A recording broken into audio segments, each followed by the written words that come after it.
GMGP, good morning, good people. Y'all could have been anywhere in the world, but y'all decided to wake up with us. You're sick. You're sick in the head. There's a lot of fantasy football shows out there, but I promise y'all, they not like us.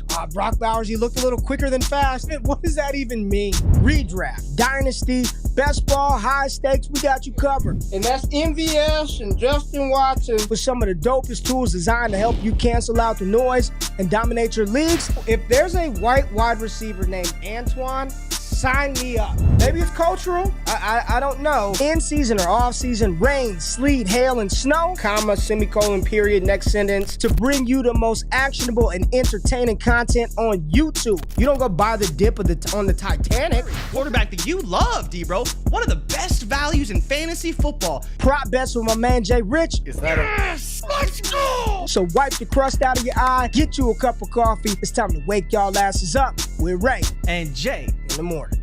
My God. How good is Dude. he? How good and GMGP. It is Tuesday.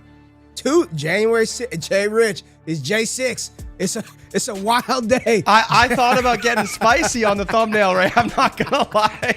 I thought about it. I was like, is this really in good taste if I make a Jan 6 reference on the thumbnail? It's J6, baby, and y'all woke up with Ray and Jay here on the new channel, Wake Up with Ray and Jay. GMGP to all you beautiful people out there. Jay Rich, man, we're like babies, man. Everybody's got to wake up. We got 20-something people in the chat, but we appreciate each and every eye, each and every ear. Everybody that watch the show live, everybody catch the show on replay or listen to it on the podcast feed. Much love. We appreciate you. Hit the thumbs up button. Let's get this new channel in that YouTube algorithm and grow this bad boy with the help of my Wake Up fam. And I see y'all in the building. What's up, Patrick in the building? He's laughing. We got Honcho, Deontay in the building. Jason in the building, Mr. Gout in the building, Nikki in the building, and the people are waking up.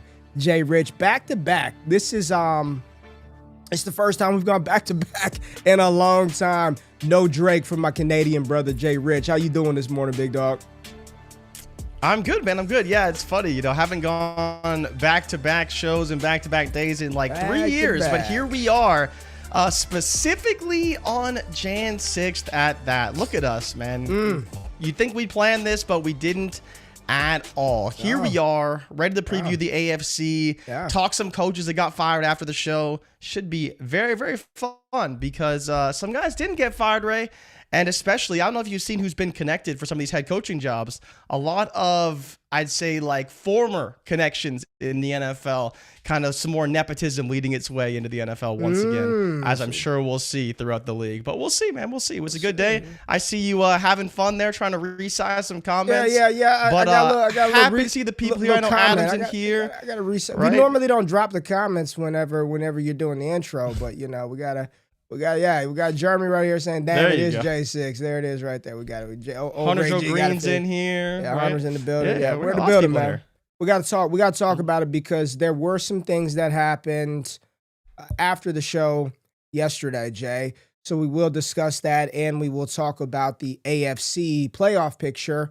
But let's start off with the coaching firings because there was some news that happened that I don't think you nor I particularly thought would have. I didn't see one of them happening, and it absolutely did. And want to get your thoughts on that. People in the building. Jonathan Gannon, Jay Rich. Jonathan Gannon gone. The Arizona Cardinals fired Jonathan Gannon.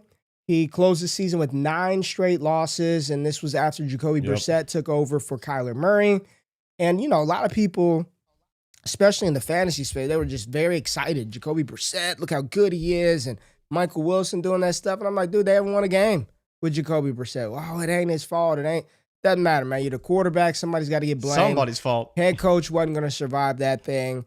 There were a lot of players that came out in support of Jonathan Gannon, Kyler Murray being one of those players who came out in support of Jonathan Gannon. But now this job is open. They hold the number 3 overall pick. There is a quarterback influx situation. The running back, James Conner, is older. He was injured this year. Defensively, I mean, they lost Williams and they lost Walter Nolan to freak injuries, so they're probably not going to be ready for the start of the season next year. You've got to figure out what to do with Michael Wilson, who is not on a first-round rookie contract, so I believe after this upcoming season, They're gonna have to they're gonna have to either have to pay him, franchise him, move on. You've got Marvin Harrison Jr. in the building. My question to you, was this the right move? Is this an exciting landing spot, an exciting opportunity? What are your thoughts on Gannon getting canned from Arizona?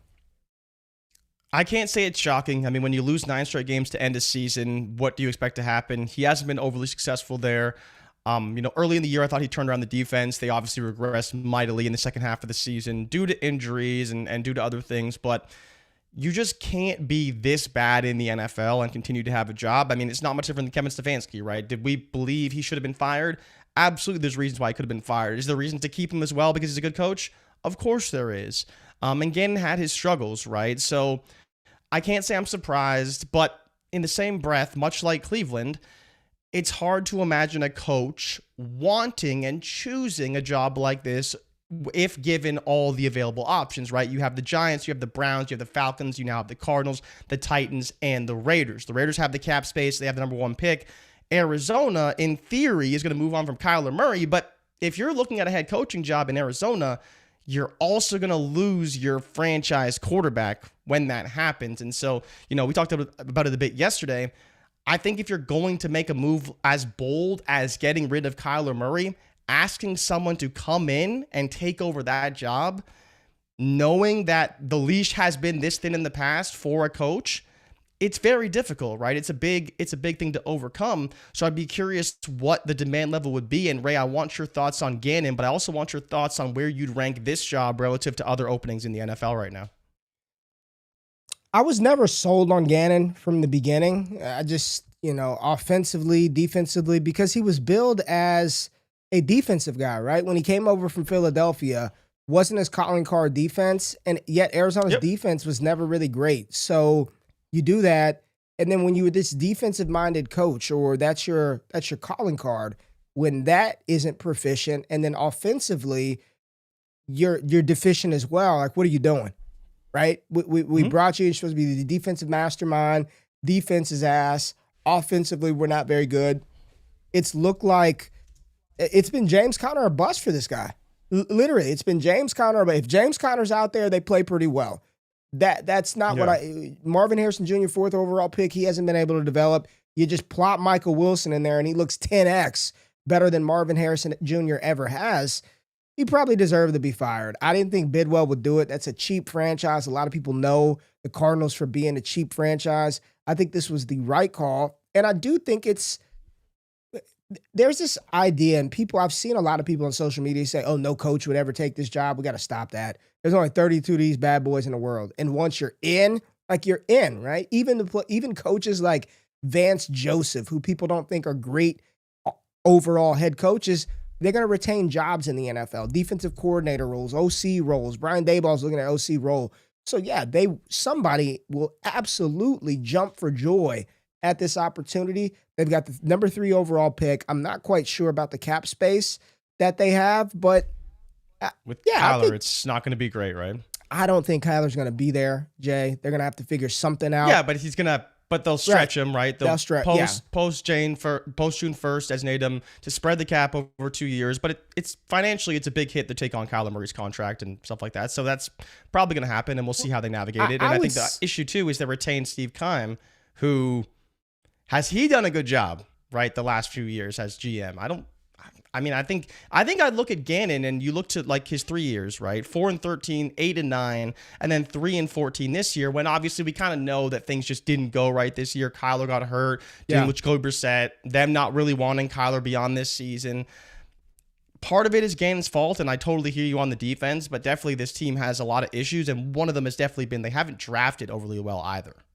Yeah, I'm with Scribbles here. Defense was not good, and the offense put up inflated numbers because they really couldn't do anything besides throw the ball with Jacoby Brissett. So yeah, Jay, I definitely think he needed to go, and I do think this is a good spot. Having the number 3 overall pick, they've got their picks, they've got their capital. You got to figure out QB, but if you can nail that,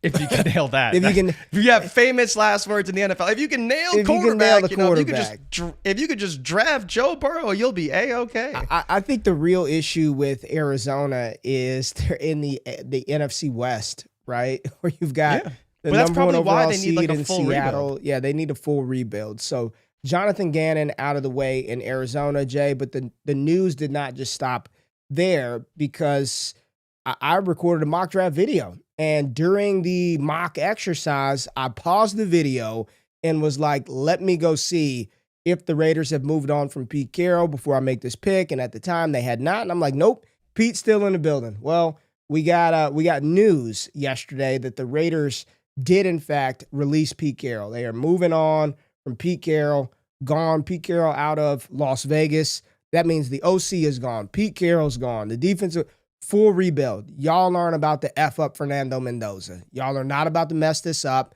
Tom Brady said, get out of the building. We discussed it briefly yesterday about the rumors about the Killer Bees all linking up in Las Vegas. Brady bringing in Brian Daboll, Brian Flores. Apparently Flores does have a head coaching interview with the Raiders. He's the favorite. Is this Rooney Rule or is this for real? Heavy favorite. I think it's for real. I think he would be a great, as long as he gets the OC in place, this would be a great fit. Because you got to think about the AFC West. If there were ever a time to try to assert yourself inside this division, it's probably now. The Chiefs are down and they're going to have to rebuild. The Broncos are the number one seed, but there's still a lot of skepticism around Bo Nix and how truly of a game changer he is. And then you got the Chargers. Yeah. Herbert's outstanding, but they've got some issues as well. Defensively, line play was hurt this year with their 2 bookend tackles, but that's a good team. Raiders defensively are a mess, so they've got to go wholesale changes on the defensive side of the ball. Defensive line, defensive backs, your linebackers. What do they do with Max Crosby? Is this a situation coming in where Flores says, hey, Max, you're a big part of this. We need you here. I'm a defensive guy. I got you, baby. Or as Brady said, we get 2 first-round picks for this guy to go along with our full-fledged rebuild. I like the fit of Brian Daboll in Las Vegas. And I like Brian Flores in Las Vegas. Let me not do the wrong text with my dog Brian again. We don't need to go down that path again. We saw what happened a couple of years ago. But I like the fit of Flores to really rebuild and reshape the culture of this team. You've got to land your offensive coordinator. So step one is here, right? Getting Flores in the building, having the interview, being the favorite. We'll see who they bring in as offensive coordinator, but I like it, Jay. I like it a lot. I don't know, man. I like Brian Flores as a coach. He's a great defensive coach. But I think when you start any type of conversation with, well, they got to land the right OC, you're not on the right track because you named Brian Daboll, right? Can you even think of another name off the top of your head that if it's not Brian Daboll, you feel confident? Come on. Cliff. But why would Cliff take a lateral move from Washington over to the Raiders? You just asked me to name him. You asked if you want me to name. So you think Cliff is fine? Let me just say that you'd be fine with Cliff. I'd be fine with Cliff at OC. If you want me to name assistant offensive quality control guys that nobody knows their name, I'm not going to be able to do that. I'm not giving saying you some that, there should be people that come to mind, right, to where they could get that opportunity. And there really isn't anybody. Daboll's kind of the only guy this year. I'm sure there will be guys who get hired. I mean, there's 6 head coaching openings, and they're all going to need OCs. And we're not going to know all the names, of course. And that's always going to be the case. But if we can't even think of somebody else who we have some confidence in other than Brian Daboll, I think that is a bit of a problem. Well, honestly, I think that's just the name that's been invoked. I'm sure there are other names that are being discussed that are good offensive mind coaches. The point is, my bigger thing is, I like him to come. This team, the Raiders, they've been so bad for so long from a coaching standpoint, right? Yeah. They've been so bad for so long. You hear about some of the stuff inside the locker. They need somebody to come in and get the ship on the right direction, get stuff in order, Jay. Yeah, I don't think that they're dumb. I don't think Brady's going to allow Brian Flores to come in and do what's happening in New York with Aaron Glenn, where they don't have a competent, there's a difference here.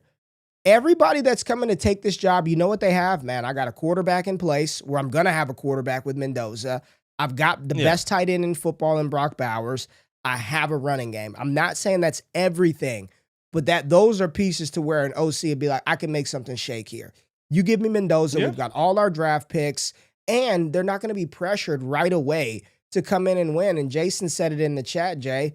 You really have to make sure you got the right person in place because you got to coach against Harbaugh twice a year, Reed twice a year, and Sean Payton twice a year. You better have the right guy in place in order to deal with that, or you're going to be bottom of the barrel. I think Flores, for everything that people said, and you look back and you're like, was he really wrong about Tua? At the end of the day, like, was he really wrong about all the stuff that happened with Tua when he was in Miami? And you've never heard players come out and say that, I don't like this guy, I don't want to play for Flo. They love him. They absolutely love him. And when we got a chance to see him in Mobile a couple of years ago, I was standing in the end zone with him, and everybody's just kind of talking, and this dude, I'm like, shit, I want to go out there and play for him, man. He's looking at, I'm like, I want to play for you, man. So he looked like Signetti on the sidelines. Yeah, and man. He was just at the Senior Bowl. There was aura there out there at the Senior Bowl, but I really do think this was the right move. Kudos to the Raiders for actually making the move, Jay. I thought that they would just roll with Pete one more year because it's Pete and you can't fire old Pete after 1 year. They said Pete Carroll had his son walking around there on staff, and the people reports and anonymous reports, his son had no business on the damn coaching staff. They said he had no business out there in the first damn place. So good for Las Vegas to make the move to move on from Pete Carroll. Yeah. No, it makes sense, right? And it just depends on kind of who they bring in there. I'm fine with Flores. I'd prefer Daboll personally, especially because you are trying to develop that Mendoza. So we'll see who they decide to bring in and who they want to be that OC and groom their future quarterback. Because you have to imagine, like, there's almost no way they're trading that first overall pick and they're going to draft Fernando Mendoza. No.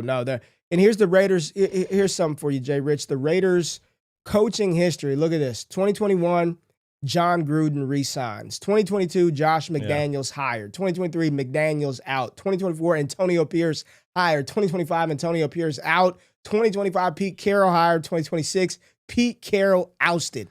I mean, there's no stability. There's no stability here, right? There's no stability here. They've got to figure it out, Jay. 3-year deal. We're gone after one. It was an abomination of a coaching job in Las Vegas this year. Just downright awful. And then you look at the move. They traded the 3rd-round pick for Geno Smith. Did you see the Seahawks? The montage? The fan compilation video. Well, it was the analyst compilation video. Those weren't fans. Those were paid people. I meant the fan who put it together, right? Yeah, those were paid people. I thought we'd be in that video, right? Thank God we weren't. We did not make the clip. We weren't as bearish on it as others. But yeah, people were like, Seahawks are crazy for giving up a 3rd-round pick to trade away Geno Smith, right? You traded Geno for a 3rd. That everybody, the Seahawks are going to finish dead last in the NFC West. This team is going to win 4 games. And then you look back and you're like, man, look how wrong everybody was about that situation and those players. So you asked the question, where did the Cardinals' job rank amongst vacant NFL head coaching spots? Here are the openings right now. The Giants, the Titans, the Falcons, the Cardinals, the Browns, and the Raiders. Rank them. Best spot on this list. I would probably say the Falcons. I think the Falcons would be my favorite spot if I was a prospective head coach, because it seems like the defense is turned around and you have a lot of pieces on offense. So I think that'd be my number 1 spot. Falcons. You don't have a GM currently of the head coaching jobs. This is the only one that does not have a GM. Yeah, but that's okay though. It seems like they probably have somebody in mind, or maybe they're waiting for the head. Kubiak's going to be the guy. This feels like a good spot. If the head coach has some, how would that work? GM have say in head coach, or head coach have say in GM? Depends on who gets hired, right? I mean, remember last year, Liam Cohen got Trent Baalke fired, so he would take that Jaguars job, and I would say he was pretty right making that decision with how good James Gladstone did this year for them. But it depends on the coach, right? So Clint Kubiak's the favorite right now. It does seem like, they wouldn't fire Raheem Morris unless they were pretty sure about who they could get. For that spot, right? And maybe they will have Clint Kubiak have some say in the GM. And I don't know if you saw the Dolphins list of who they want to interview for their GM spot. I did see that. It's like 3 different 49ers player personnel people. Yep. And if Clint Kubiak becomes the head coach there, we may see some poaching from Seattle, from San Francisco as well. You know, some places he has some familiarity, of potential GM spots for them. But I think the biggest X factor is, what does Matt Ryan mean in all of this? Yeah. Right? Because we know that he's going to be the head of football operations. He's going to have the final say with a lot of these major decisions. Is that official yet? Is that official? It's not official yet. Ryan? It's just it's not officially. It's just been reported as essentially a done deal, but not confirmed yet. Okay. Wow, we've got some news here, Jay Rich. Is this real? Scribbles says the Cowboys just fired Eberflus. Yep, just confirmed by Rappaport 7 minutes ago. The Cowboys fired defensive coordinator Matt Eberflus, which is what Jerry Jones indicated would be coming anyway. So the Cowboys were looking for a new DC. And then, so favorite spot for me is definitely the Falcons. I think that is the ideal landing spot. Second for me would probably be the Giants, though. Because the Giants, at least they have a quarterback. Defense is decent. I just don't know if I'd want to choose the Titans job, the Browns job, especially the Cardinals job. What's the other one I'm forgetting? Oh, the Raiders job. Raiders. Well, I like the Raiders spot. The Raiders are in a really good position financially with the draft picks. I think I'd still rather have the Giants job, though. Dart's in place. I think just knowing you have a lot of people that don't like versus... that Dart. A lot of people don't like that Dart, Jay Rich. I don't know if you saw that video with him, that TikTok with him and Jameis Winston, but there are a lot of people who say Dart rub him the wrong way. There are a lot of anti-Dart people out there. I agree with you with Atlanta. I would pick Atlanta as the best spot. NFC South feels like one you can get to. That feels That's like the other part, right? That You're feels in like NFC one South, you can right? get. Yeah, that feels like one you can get. We like the Saints, I think, going into next year, but I'm not. It's a very gettable division. Yeah, sure. I feel like the Panthers NFC won South, it, but they could be in last next year. So yeah, that feels like the South would be the division that I would gravitate to. You've got a star running back in place. Defensively, you've got your edge rushers. They have home runs. Safeties locked up. Safeties locked up. Corners locked up. You know, still some things you need to do offensively. Quarterback situation. And the offensive line should be healthy next year, too. Quarterback situation, you know, Penix, it's do or die for him for sure. But I'm with you with the Atlanta Falcons being the top spot. Would you go Raiders or Giants at 2?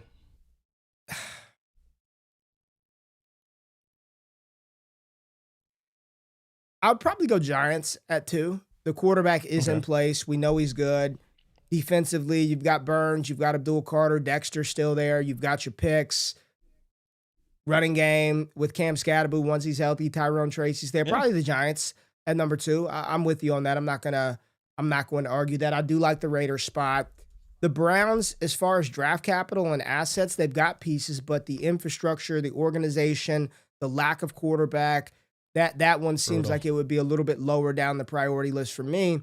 There were also a couple of other NFL executives or people, analysts talking yesterday saying that they're not quite sure that all of the head coaching firings are finished yet. So a lot of smoke, Jay, and we didn't touch on it yesterday, but I did see the comments that people are talking about LaFleur. If Matt LaFleur doesn't get it done in Green Bay, could they go in a different direction? We talked about Harbaugh with the Ravens. I think firing Matt LaFleur would be a wrong decision by Green Bay if they so went that route.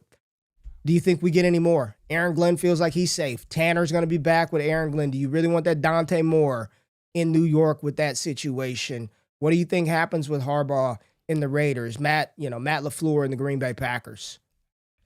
Yeah, LaFleur is interesting only because, I don't know if you've seen, but the defensive coordinator for the Green Bay Packers is Jeff Hafley, right? He has been talked about a lot in head coaching circles. So is there a world where maybe they want to move on from Matt LaFleur and they just promote Jeff Hafley to be the head coach because they really like him, he's done a great job with the defense. This seems like it's going to be more of a defensive team going forward anyways. But, I mean, we're going to preview the NFC on Thursday.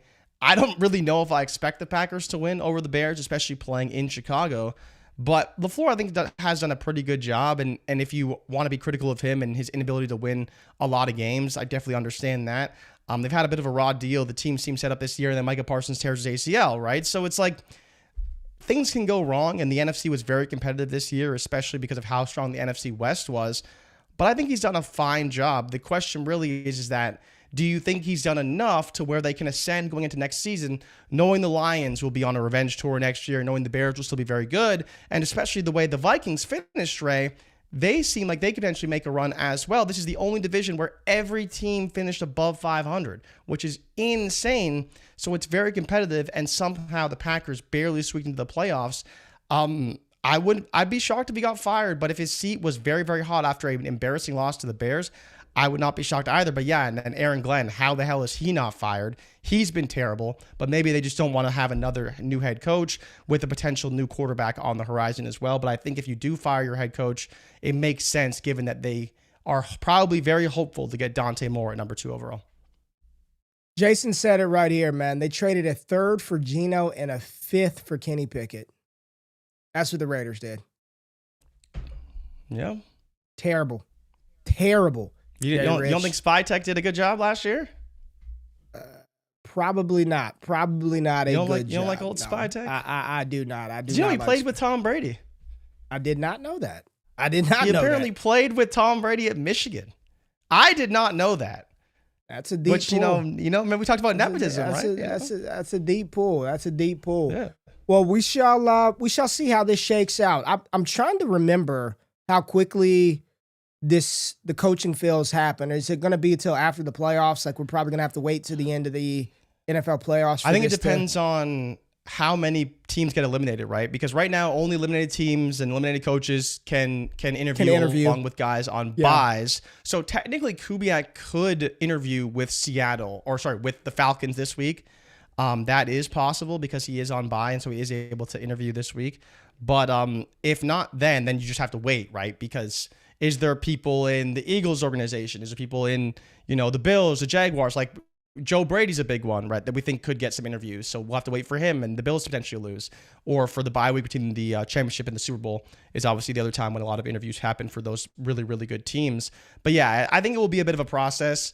But it will be curious to see who's the first domino to fall, because it does seem there's a lot of interest mutually in Kevin Stefanski, and he's the favorite right now for the Giants job. But I believe they're also looking at Jeff Hafley as well for that job. So we'll have to wait for the Packers to be eliminated for them to interview him. But yeah, I think there's too many good coaches still in the playoffs.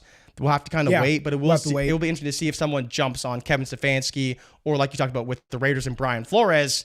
He's the favorite there. Interview him, hire him. Start that process early. Yeah. Okay. All right.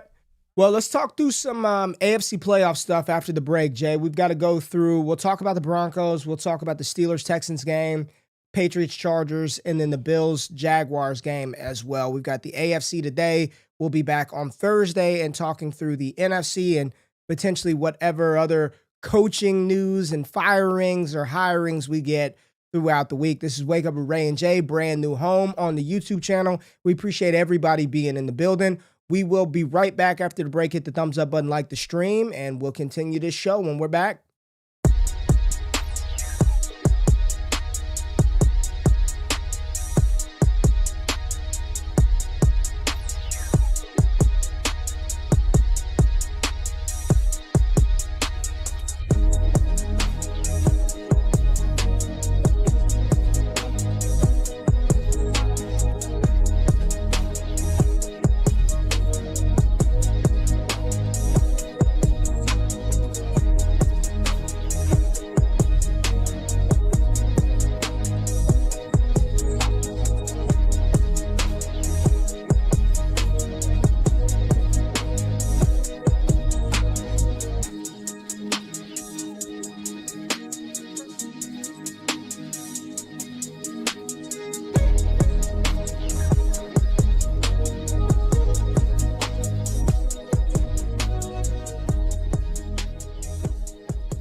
Welcome back to the show. This Wake Up Ray and Jay every Tuesday and every Thursday, 9 a.m. here on the channel. If you're chapping in live for the first time, we have a good time every time. Hit that thumbs up button, like the stream, engage with the good people in the comments, and check out all the other content on the channel. The cool thing is now, everything on this channel right here is Wake Up with Ray and Jay Inspired. Jay Rich is dropping the shorts. We'll have the videos here, all the live streams, but do not trip. We are still producing content on the Ray GQ channel. And yesterday, I dropped a 2-round NFL mock, Jay. It was the first time I went 2 rounds. I was like, oh, yeah, this would take like 20 minutes. Damn near an hour later, Jay, I'm over there talking about teams and fits and players and the class.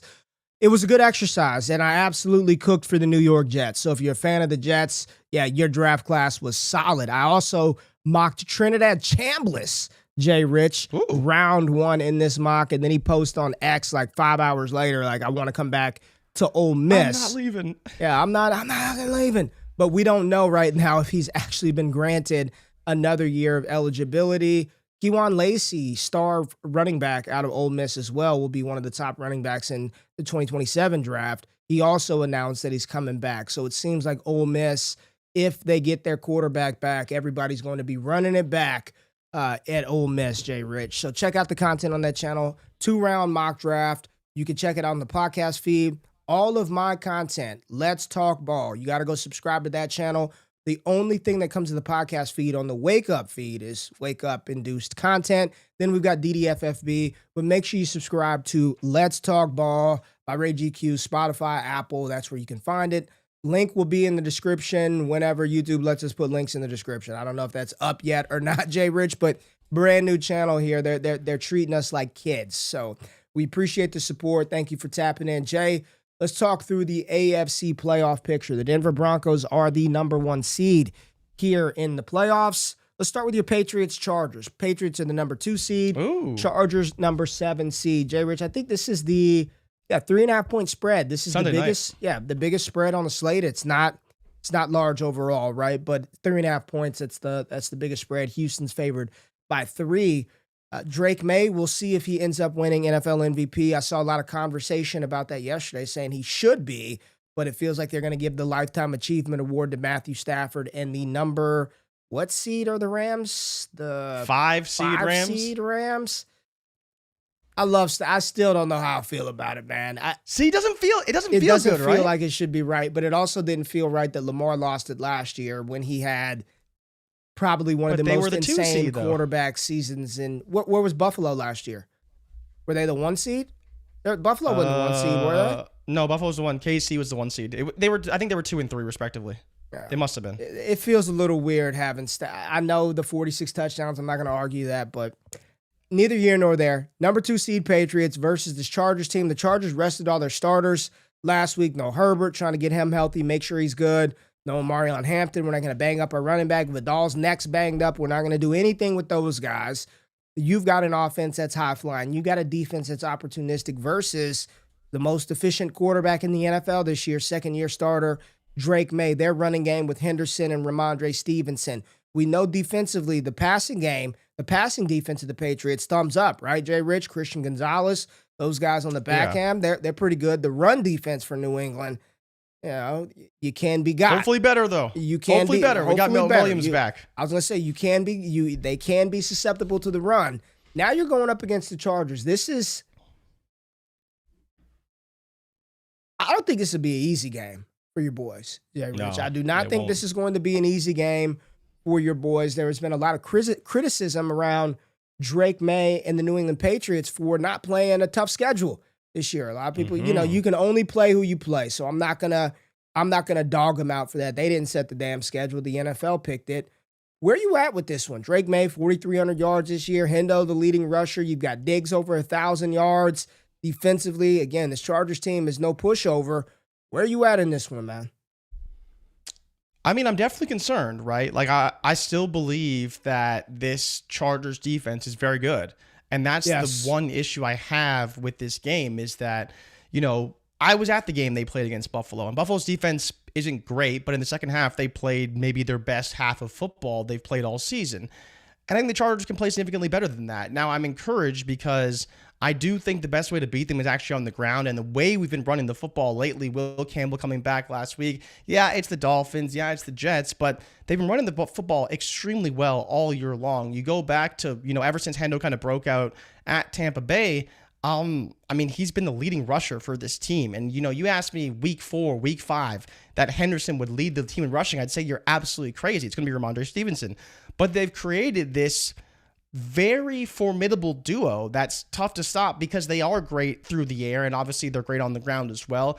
Getting Will Campbell back is huge for us, and him being there last week and able to be involved for the game plan and all the practices this week is big. But it's the defensive side, right? If Harold Landry and Robert Spillane can't play in this game, it's a huge hit to our linebacking core. And it's one of the reasons why we'd be able to beat a team in the Chargers, because I think at that point we could force them to pass the ball. And if Herbert's forced to pass the ball, I do think there's opportunities for us to get interceptions, for them to struggle playing in the cold weather, right?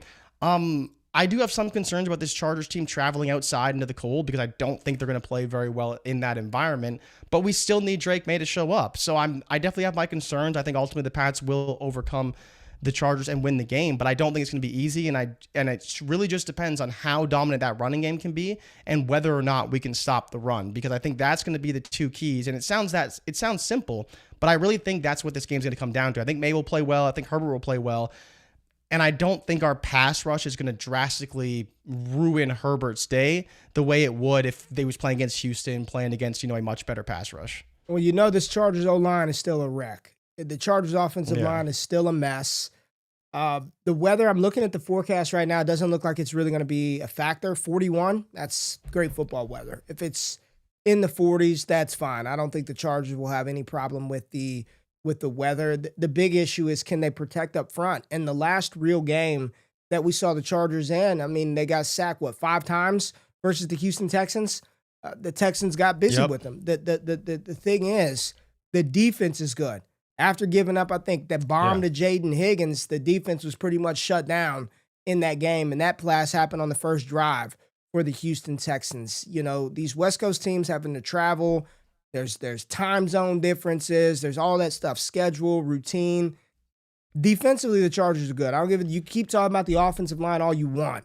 Defensively, that team is the real damn deal, and I think it will pose a threat to New England, but I do think the Patriots are the better overall team. I think it's the better overall team, home field advantage. They're not the ones having to travel. Their offensive line, as the Chargers is continuing to be patchworked, New England's is improving. Getting Will Campbell back is huge for that team. I think they've really found a groove with how they distribute the running back touches as well, continuing to involve Ramondre Stevenson alongside Travion Henderson. Stephon Diggs, 1,000 yards in the receiving game. They've got enough complementary of weapons to get the ball to, right? You've got your tight ends in Hunter Henry, Austin Hooper, good for a touchdown every other game or so. You've got Diggs. You've got your deep play threat with Kyle Williams and Kayshon Boutte. Mac Hollins doing the dirty work. I just think that overall, New England is a better team. I don't think it will be an easy game. Sunday night football, it will not be easy, Jay, but the Patriots get it done in this one, and they move on in the playoffs. But I do think the number 2 seed beats the number 7 seed. I think New England's the better team just overall. Yeah, we'll need May to play like an MVP, right? That's the difference. We're going to need May to outduel Herbert. But it'll be interesting to see how Herbert plays, because Herbert's trying to exercise his own playoff demons, right? And finally get that first playoff victory. But it's not going to be easy against New England. But to know that May's in that same situation is definitely interesting to see how that'll all play out. And hopefully he plays well, because he needs that MVP, and I think that could maybe help him a little bit. I don't know when votes get cast. I think the votes have been cast, haven't they? Haven't they been cast? I don't know when they. They should be cast by now. I don't think they travel through the playoffs. I don't think so. I could be wrong though, Jay. I could be wrong. I think the votes have been cast, but let's talk. We'll know one day, right? We'll know one day when they announce Matthew Stafford as the MVP. Let's talk about Buffalo and Jacksonville in this one, Jay. We're kind of cheating because we're going to do Bleacher Report immediately after this, and we've got to do our picks. So we're kind of talking about who we're going to pick. So it is what it is, Jay Rich. It is what it is. Buffalo is favored by 1.5 on the road, 51.5 point total in this game, Jay Rich. You got Josh Allen versus your boy Trevor Lawrence, the golden one, the NFL rushing champ, James Cook versus ETN. The leading receiver for the Jags, Parker Washington and Khalil Shakir. We've got this one. Buffalo number two in the AFC East this year at 12-5. We know they still don't have a competent receiver that you can lean on. I don't know what the injury status is for Dalton Kincaid, who's been banged up towards the end. But that weather in Jacksonville on January 11th, is that when they play the 11th? 65 degrees, Jay Rich. 65 degrees. Midday. Beautiful weather. Just shorts and T-shirts in early January. Where you at? The reigning NFL MVP, Josh Allen versus Liam Cohen, who might win Coach of the Year. You've got Trevor Lawrence. You've got this opportunistic Jags defense that has been outstanding this season. And the golden one down the stretch outplayed Josh Allen. Where you at with this one? This one's the toughest game, I think, for me to pick. This is a tough game to pick. Probably on the entire slate. It's a tough game to pick. Because, I don't really have much of a take beyond everything wants me to take Jacksonville. But I just don't know if I can do it. Oh. Because, to me, they have the better team. No courage. Come on, baby. They have Trevor Lawrence playing at an extremely high level. I like what Liam Cohen's done this season. But the playoffs are different, too. They just are. And for everything that we've seen from Buffalo this year, I don't think we've really seen playoff Allen too many times. It just hasn't been required, right? Even in the games that they lost, Allen didn't really go out there and say, we need to win this game in the way that he does in Chiefs games or in playoff games when he's playing against Lamar Jackson and the Ravens or when he's playing against Joe Burrow. It's just a different type of environment. I'm curious if this game will kind of bring that out of him, and that's why I do think that the Buffalo Bills can win this game. They just have the better quarterback, and I love what we've seen from Trevor Lawrence. I think he can have a good game in this one. But the Bills' defense is playing a little bit better than they played in the first half of the year. The second half of the year, they played much, much better. Down the stretch, I think that I wish they played a little better, but I do think that against Jacksonville in a good weather game, they're going to find a way to win and overcome, which will probably be a pretty formidable effort from the Jags because they will be prepared, they will be ready to go. But I'm curious if they have enough to overcome Buffalo. I'm just looking at their last 5 games and how they played in those 5 games. Buffalo comeback victory over Cincinnati, right? 39-34, tough game. Buffalo beat New England. They had to come back 35-31. You were at that game. I believe they had to come back versus Cleveland 23-20. It was a tough dogfight game there. They lost the close game to Philadelphia, and then they just beat the brakes off of the Jets, which doesn't really matter. I don't even count that one. So, their last 4 games have been comeback mode. We get behind early. We got to scramble back. How have the Jags played the last 5? They beat the brakes off of Tennessee with their starters out there. They were like, you're playing. Yeah, they beat the living hell out of Tennessee last week. 23-17, kind of a tough game versus the Colts. They handily, thoroughly whooped the number 1 seed Broncos 34-20. They beat the Jets again, 48-20, put a 50-burger up on them. And then they put Indianapolis out of their misery 36-19. Now, the level of competition, I'd say the Jags have had a much easier last 5 games with 2 versus the Colts, 1 versus the Jets, and then the Titans versus what Buffalo's had to face with Philadelphia, with New England, even Cincinnati offensively, Cleveland defensively. What team is playing better ball right now? I think the team that's playing better ball are the Jacksonville Jaguars. They've got the home field advantage. They are at home. They're in their environment. They've got confidence. I think defensively they're playing a little bit better than Buffalo as well. It's going to be a James Cook game. They will go as James Cook goes. Will be, that's for sure. my thought. They are going to have to lean on the NFL rushing champ, get the ball to James Cook in a multitude of ways, not just slamming him up the middle, get it to him in the quick game. Is Dalton Kincaid playing? Is Dalton Kincaid healthy? That would be a big boost for Josh Allen to have his boy Dalton Kincaid out there. I think the Jags get it done. I picked Jacksonville to upset, and it feels weird because they are the 3 seed or whatever they are hosting this home playoff game as home underdogs, and they've been playing great ball the last 8-9 weeks of the NFL season. I've got Jacksonville in an upset in this one. Okay, so what do you think is Jacksonville's key to victory here? How do you think they get it done? Because I think you'd say that they'll probably front run a little bit, like get out ahead early, maybe some early mistakes from Buffalo, because that's kind of been their MO for multiple weeks, not just, a couple games. But what do you think the main key for the Jags winning is going to be? Do you think it's the defense, or do you think it's more on Trevor Lawrence and the offense? I'm going to say Trevor Lawrence is what he does with his legs. What he does with his legs. His legs are an X factor. It's his ability to not take the sack, extend the plays, use that playmaking ability to extend drives. They've got a nice receiving core. Washington, Myers, Brian Thomas is healthy.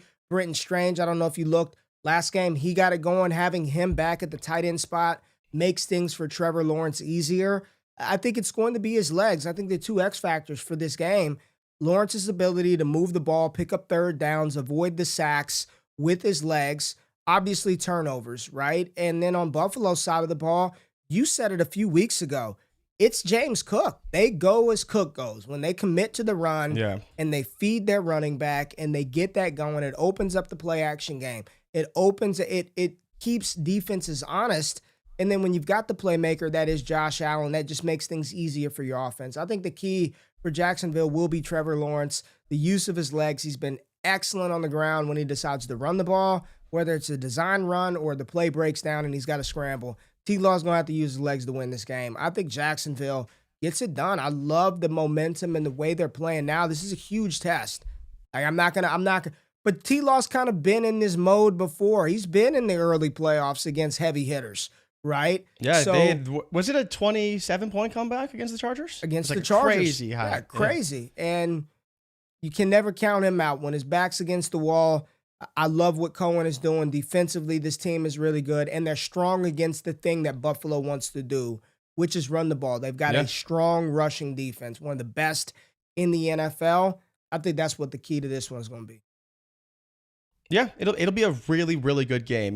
We pick all the games every week, and this by far for me was the hardest one. Yeah. And I think the hardest part for me, and I've seen some people talk about this, is like you can like the Jags a lot, but history tells us that at some point they're probably going to lose. And it's hard for a team to win 10 straight games in the NFL, right? And like for them to go all the way to the Super Bowl, they'd have to win like 10 straight or 11 straight games because they're on, I believe, a current 8-game win streak. So this would be the 9th game in a row they've won if they beat Buffalo, and then obviously go on from there. It'll be very tough. But I'm excited to watch it because if Trevor Lawrence is for real, they probably win this game by 10 plus points. Because I think if they're playing at their best, that's possible against Buffalo, as good as Josh Allen is. But because it's the playoffs, because it's that environment, because of that pressure, I just trust Josh Allen more than I trust Trevor Lawrence. And I think that's what a lot of these AFC quarterbacks have to prove to us is, can we trust them in the big moments? Because there's no Burrow, there's no Lamar, there's no Mahomes. There's still Allen, but we've never really seen Trevor with a lot of pressure. Obviously, May, Herbert get it done under pressure, right? And then these last two quarterbacks, we've seen them get it done a little bit in pressure moments, but we'll see. All right, let's move on to the final AFC game. Again, this one is on Monday? This is a Monday night game? It's a Monday night game? Monday night football game. Man, I am excited for this one, Jay. I am excited for this one. I think this is going to be a damn good game. We got the 4-seed Pittsburgh Steelers playing the 5-seed Houston Texans. Jay Rich, the Texans are favored by 3 points as the road team traveling to Pittsburgh in this one. I don't know, Jay. We'll talk through it. You sipping on that Rodgers Kool-Aid, right? That Karen Kool-Aid. I'm drinking a little bit of that Karen Kool-Aid. Aaron Rodgers, great victory. They got TJ Watt back. We didn't even talk about that. They got TJ Watt back. What did he do? Got a tipped interception. Got an interception early in the game. A huge play. Their running game, Jaylen Warren, there was some crazy stat that he broke more tackles, and he's just a tackle breaking machine. Your leading receiver, Kenneth Gainwell, doing his thing. DK Metcalf tweeting out the Drewski meme. He's free from jail, so you get DK. Yeah, he tweeted that, or he put it on Instagram. It was Drewski walking out of the prison when yard. He walked out of jail. When he was walking out of jail, that was DK Metcalf tweeting that out. And then they're home, right? Let me see what the weather's looking like. 38. So 38. Us Texas boys, It's a little cold for us. Houston plays in NRG Stadium. It's in a dome. It's a little cold for us, but I don't think the weather's going to be an issue. Stroud played at Ohio State. He'll be fine. Oh, is that you're a student now? Stroud played at Ohio State. Yeah, he played at Ohio State. He knows how to deal with the cold weather. It's going to be a good game, man. You got strength on strength. Now, defensively, the Steelers' pass defense, they got to play a little better than they played. They got to play a little better than they played down the stretch. I mean, they're just wide open Zay Flowers left and right. I don't know what.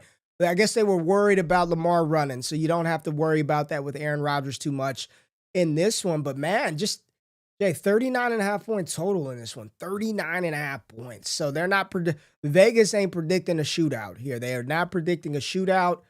Give me your analysis of this game. What do you think this one, how this one plays out, how each side wins this game? So for me, it's going to depend on how CJ Stroud plays. We know how Pittsburgh wants to play this game. They want to make this game disgusting.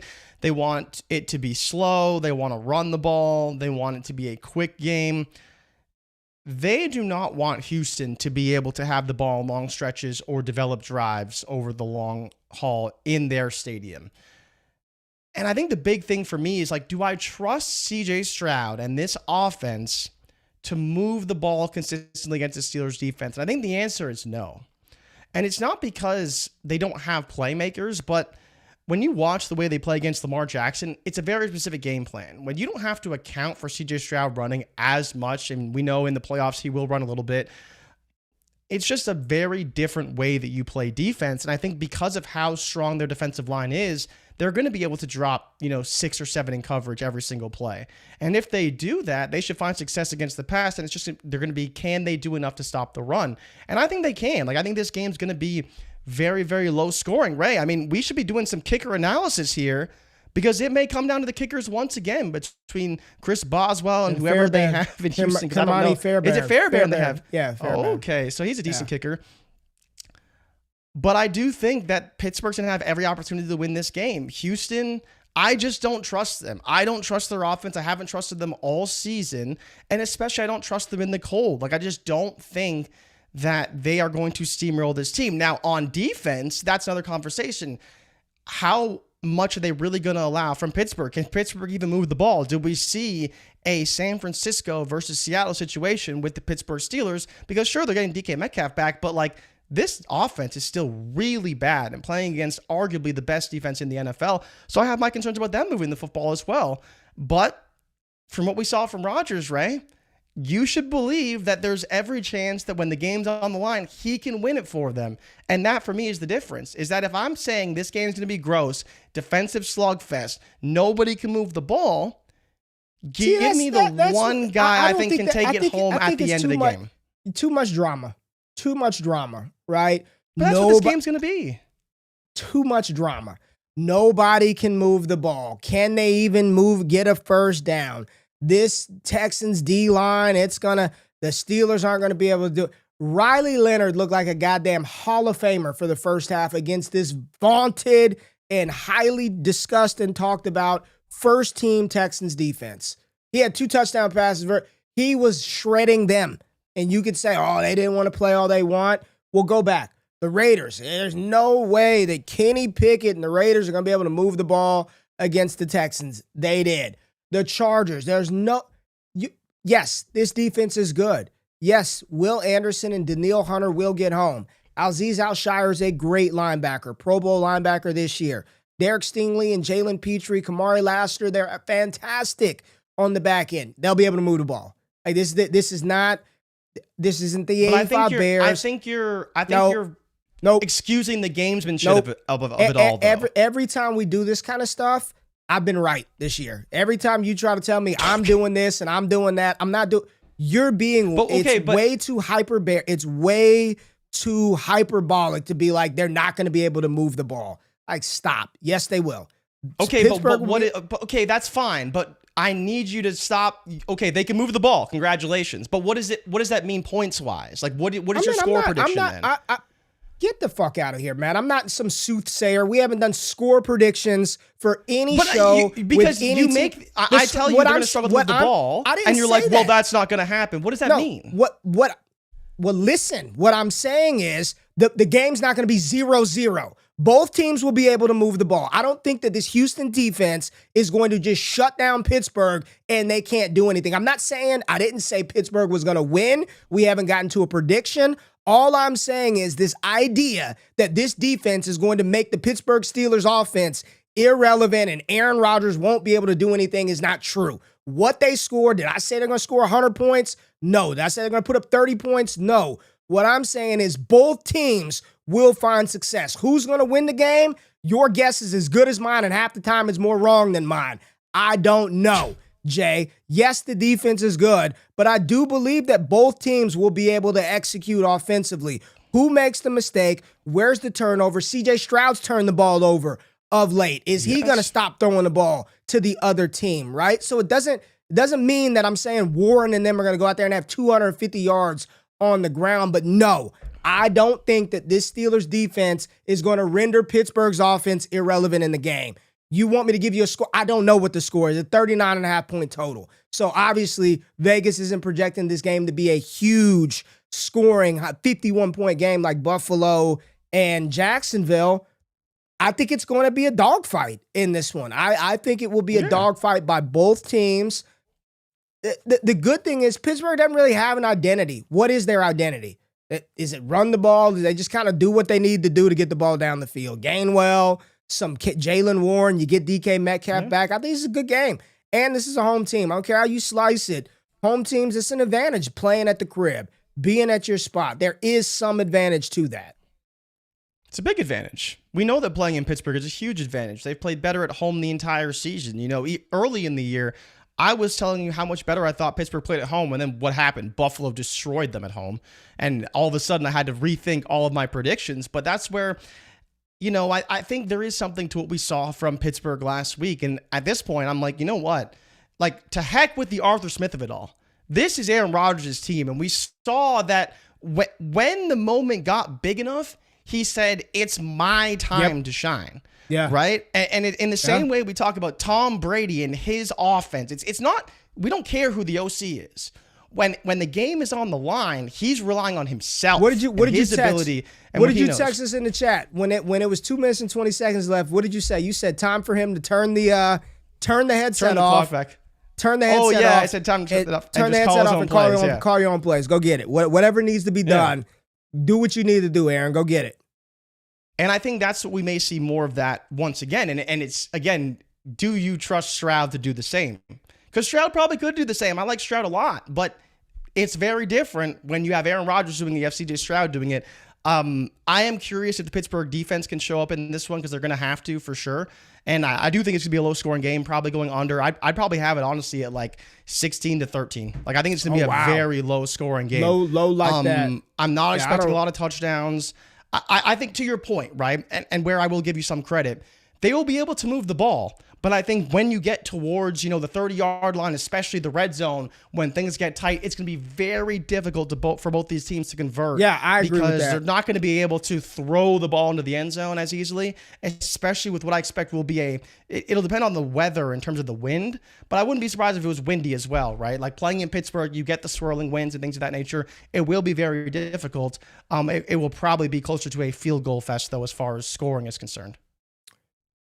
Having DK Metcalf back helps Pittsburgh for sure. That they needed him back. Just having him, having him on the field, right? Just having him on the field, Jay. To have, and when he gets the ball, he's pretty good. I know everybody shits on DK, but when he gets the ball, he's pretty good when the ball is in his hands. Yeah. I mean, you've talked about it as well. They need to throw the ball. I think it was a show. You were like, throw the ball downfield. Get the ball downfield. Yeah, the next game they started throwing the ball. And then the very next game they started throwing it downfield to DK, and you're like, that's what you needed to do the whole damn time. Jay, let's talk about Denver. They're not playing. They're at home. They're chilling. The bracket would play out, so Denver's going to end up playing the lowest remaining seed. The lowest remaining seed. So we'll see what happens there. Talk about just the Broncos. Do you buy Denver? They're the number one seed. It's so ironic that we're talking the two number one seeds, Bo Nix and Sam Darnold. The two quarterbacks that people still are like, I don't know. I don't know if I trust that Darnold in the play. I don't know about Bo Nix in the playoffs. They're the number 1 seeds. Talk about Denver. They're at home. Who do they want to play? And who don't they want to play? So the lowest remaining seed, if the Patriots beat the Chargers, if the Jags beat the Bills, they play one of the Texans or the Steelers. What do they want to happen? I think if you're Denver, you probably want to play anyone but Buffalo and the Chargers. I don't think they want to play Jacksonville again. They definitely don't want to do that. So they probably don't. That wouldn't happen until later. That wouldn't happen until later because they're the 3 seed. Yeah. So, well, it could happen. Or I guess it wouldn't happen because someone has to win between Steelers and Texans. Yeah, someone's got to win. The thing for me, right, is like you don't want to play Josh Allen for sure. Like you do not want to play Josh Allen. He's the only quarterback in this entire field that you actually fear because you know that he's done it in big moments before. That's fair. I think that's fair. I think that's fair.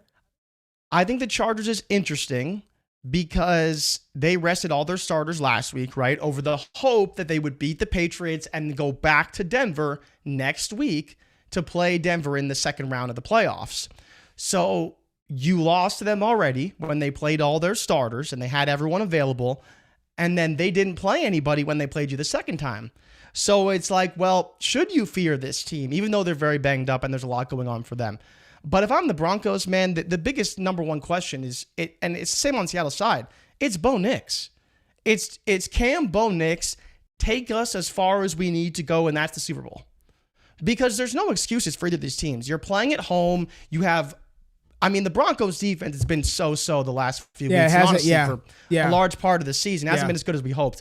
Nope. But at home, they play very well. And most of the time, they play very good defense. And I think the biggest thing with them and Seattle, they are both capable of carrying a team to a Super Bowl. They are Super Bowl caliber defenses. And it's on the offensive side, are they good enough to overcome what could be a very good Texans defense or a potentially good Steelers defense, a Jags defense that played them very well earlier in the season. They were a Patriots defense that can be strong enough to beat them, a Chargers defense that already gave them fits earlier on in the year. And to be honest, even when they played in Denver, the Chargers defense played them pretty well, and Bo Nix and that offense didn't play overly well in that game either, in the game they had to win. So if I'm Denver, the number 1 question isn't the defense, it's can my quarterback do enough to take us to at least an AFC Championship game, if not a Super Bowl? And I think the answer for me is still no. I think, honestly, if I was power ranking these quarterbacks in the AFC, how much I trust them. Power rank the trust meter. Trust meter. Trust meter AFC playoff quarterbacks. Trust meter. Which quarterbacks do you trust the most?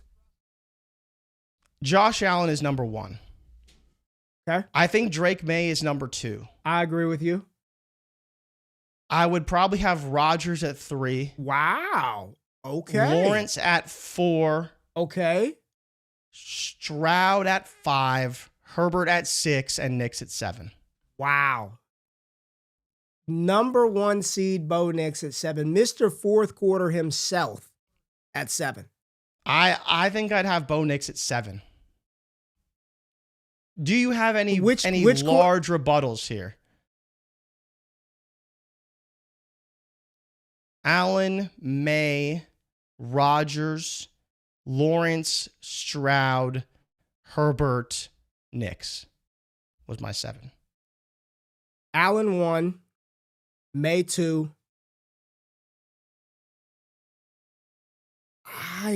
I want to say Rodgers 3 as well. I want to say Rodgers 3. But I'm going to go Trevor Lawrence. The way that he's played down the stretch, okay. I trust T-Law down the stretch. This isn't the same Trevor Lawrence that we saw or we knew with Urban Meyer. I would have T-Law at 3. Jay, I'd have T-Law at 3. Rodgers at 4. Stroud at 5. I'd have Herbert probably at 6, and he would be higher, but it's so hard with no offensive line. It's hard to trust the Chargers situation. I feel bad having Nix at 7. This feels very disrespectful. I feel like if we put this on a short or a clip, this is very, very... Which number 1 seed quarterback do you trust more, Bo Nix or Sam Darnold? Oh, it's Sam Darnold. I think it's Sam Darnold. The disrespect for Bo. And part of it for me is like, and we'll do the same thing on Thursday with the NFC quarterbacks. I just think that his room for error is so much greater than Nick's.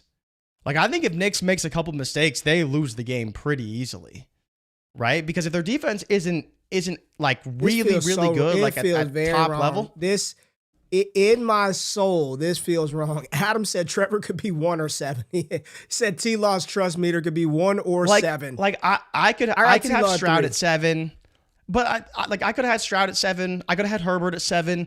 I was thinking more of a neutral type of environment too, right? Like, you know, Stroud going into Pittsburgh, do I trust that situation more than, you know, Herbert going to New England? And those, not necessarily, but just in how much I trust each individual quarterback, kind of a bit more of a neutral basis. I just don't know. I think Stroud is interesting, but I do trust him. Said, I'm from Houston. I would not put Knicks below Stroud. Would not put Knicks. Hey, this feels bad. This feels bad having. I don't disagree. I think the bottom 3 though is pretty solidified. Like, I think we both agree that it's got to be probably Stroud, Herbert, and Knicks in your bottom 3. Man, we'll do this. Man.